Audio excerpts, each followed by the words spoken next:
ये जीत पाटलिपुत्रा की महान जनता का जीत है और जिस तरीके से बेरोजगारी के मुद्दे को लेकर के हम लोगों ने आवाज़ को उठाया था और ये अंजाम जनता ने आज पूर्ण करने का काम किया है।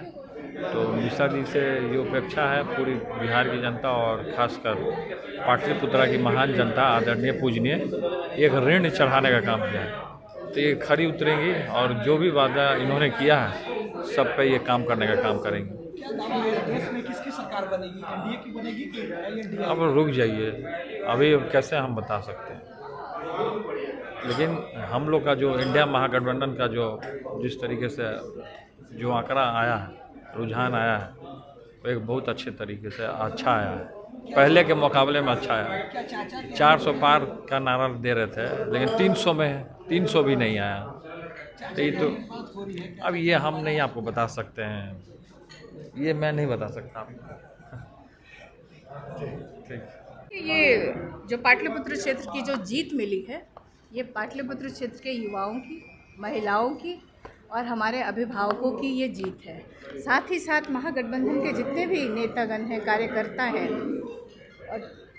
और ख़ास तौर पे अगर किसी को धन्यवाद दिया जाए तो वो हमारे दल के राष्ट्रीय अध्यक्ष आदरणीय लालू प्रसाद यादव जी की ये जीत है। जिस तरह से 10 वर्षों से देश की जनता और क्षेत्र की जनता एक तरफ प्रधानमंत्री नरेंद्र मोदी जी से, दूसरी तरफ पाटलिपुत्र स्थानीय सांसद राम कृपाल जी से त्राहिमाम कर रही थी, उससे उनको आज़ादी मिली है। तो एक तरह से अपनी बेटी को आशीर्वाद के रूप में इतनी बड़ी जीत पाटलिपुत्र क्षेत्र की जनता ने दिया है। पहली प्राथमिकता क्या होगी? देखिए, हमने शुरू से जिस दिन से मुझे उम्मीदवार बनाया गया, मैंने पहले दिन से मीडिया में और जनता के बीच सिर्फ एक ही चीज़ की चर्चा की है कि किस तरह से क्षेत्र का विकास हो, बिहार का विकास हो, क्योंकि भारी संख्या में आप लोग जानते हैं कि 40 लोकसभा सीटें हैं और उसमें मतलब 40 में से 39 सांसद देने के बावजूद बिहार के साथ सौतेला व्यवहार किया गया।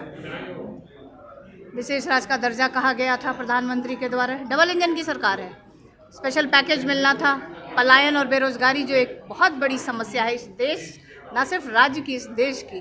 तो अभी हम लोगों को सिर्फ 2 दुश्मनों से लड़ना है।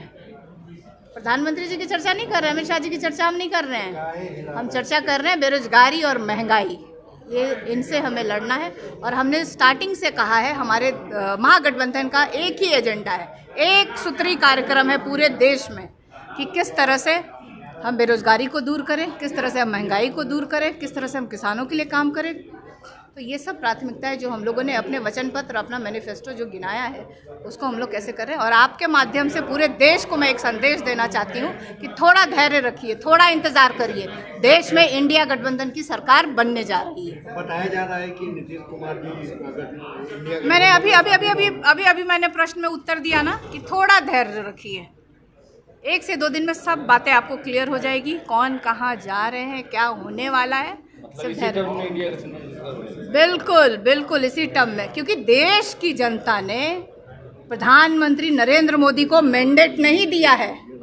जिस तरह से उन्होंने 400 पार का नारा दिया था इस देश की जनता ने और बिहार की जनता ने, मैंने पहले दिन से कहा है कि पहले फेज में ही उसकी हवा निकाल दी है।